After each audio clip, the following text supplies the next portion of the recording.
Florence Nightingale was born on May 12, 1820, in Florence, Italy, to the parents of Frances Nightingale and William Shore Nightingale. She came from a wealthy family who encouraged her to be a socialite, although she was awkward in social situations.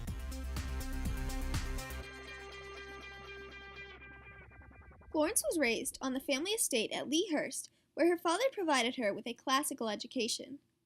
From a young age, she loved to help the ill and poor people from her village get well.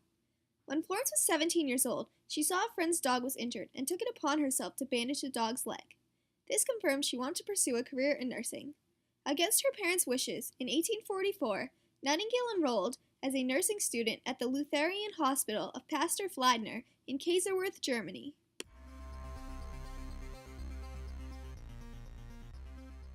While Nightingale was superintendent at a hospital for gentlewomen, Sidney Herbert, the war minister in Turkey, asked her to oversee a team of 38 nurses and manage the barracks at the hospital in Scutari, where she oversaw the disastrous sanitary conditions.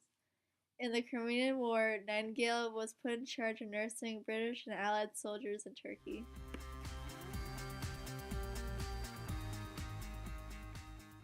She spent hours in the wards giving personal care to the wounded.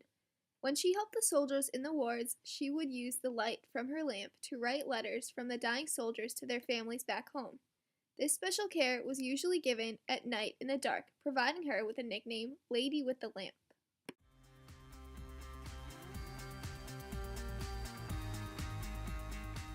Her efforts to formalize nursing education led her to establish the first scientifically based nursing school, the Nightingale School of Nursing at St. Thomas's Hospital in London, which opened in 1860.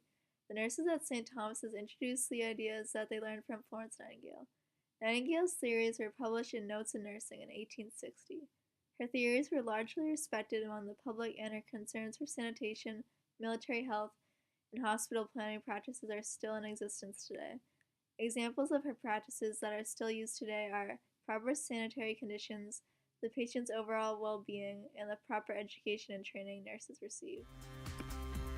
Nightingale arrived early during November of 1854 at modern Istanbul, Turkey. Her team found that poor care for wounded soldiers was due to the overworked nursing staff and their indifferent attitudes toward the well-being of the soldiers. Medicines were high in demand, hygiene was being neglected, and mass infections were common and fatal.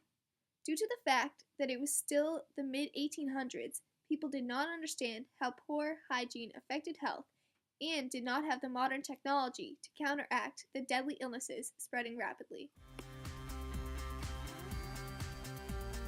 During this time, it was misunderstood that the unhealthy, unconsidered conditions of the camp were a major factor in the underlying issue of death in the British hospitals during the Crimean War. Because the hospitals were so unsanitary, Florence spent much of her time cleaning up feces on the floor and doing laundry.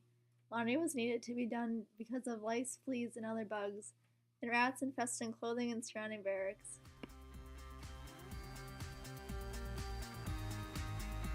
One of Florence's big concerns were too many people were living under one roof. The hospital was packed with hundreds of people when it was only suitable for about 30 beds. There was a lack of ventilation, so she came up with a new design that called for windows on each side for cross ventilation. Another poor condition was the lack of light. Additionally, Florence stated in her book, Personal Cleanliness, every nurse ought to be careful to wash her hands very frequently during the day.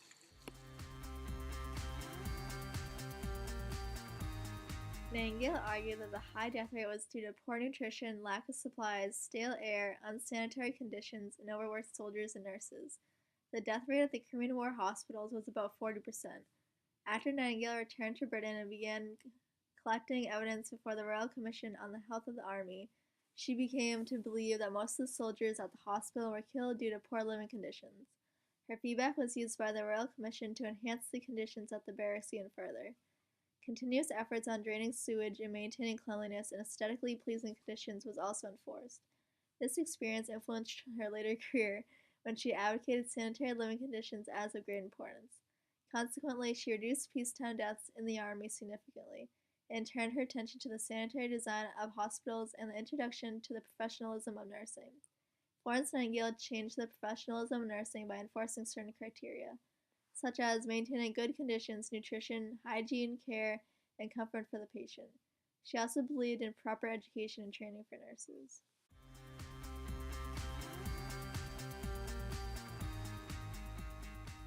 The very first requirement in a hospital is that it should do the sick no harm. Prior to proper nursing techniques and sanitary conditions, the death rate of Crimean hospitals was about 40%, while the death rate for fighting during the Crimean War was 22%. In fact, the death rates at the hospitals were higher than those out on the battlefield.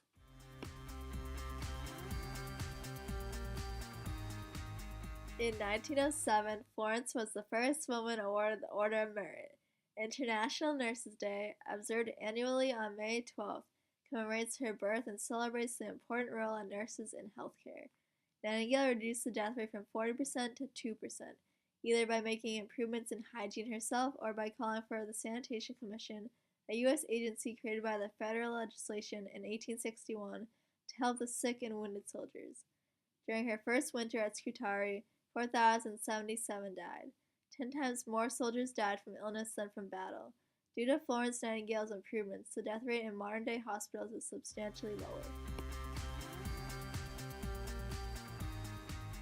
Nightingale improved professionalism of nursing and sanitary conditions at hospitals. She decreased the death rate substantially and created the opportunity for better health care and lives for patients to this day.